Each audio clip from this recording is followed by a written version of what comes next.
The sea looks almost benign, but spring is the most dangerous time for the Mediterranean's refugee boat people. The warmer days see increasing numbers launch mostly from the Libyan coast, but the April winds still whip up ferocious waves offshore.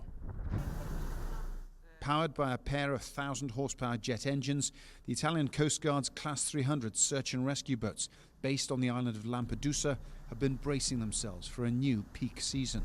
Their crews, including volunteer medics and rescue divers, have already been in action several times this year. We had to put in front of the work and of the motion the training. Then when we come back to home, we can think on it, because when you are there, you cannot think anything, because if you hesitate just a second, you can let somebody die. At the Sicilian port of Pozzallo on Monday evening, another group of more than 200 rescued people were brought ashore, more than 60 of them children.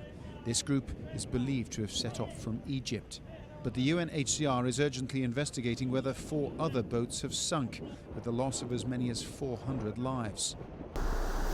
As the Aegean route from Turkey into Europe closes down, the dangerous Mediterranean crossing from North Africa is regaining prominence.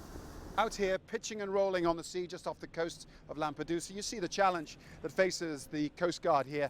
Miles and miles of empty Mediterranean waters. Easy to miss refugees stricken and out here looking for help. But the numbers are already starting to increase in 2016 compared to the same period last year.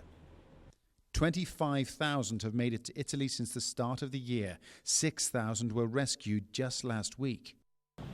I can say with certainty that when the spring and summer approaches, the number of migrants leaving the Libyan coast rises significantly. Therefore, the rescue operations have to increase too.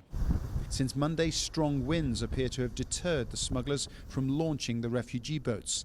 But it's only a matter of time before the refugees' desperation and smugglers' greed pushes more out onto the water.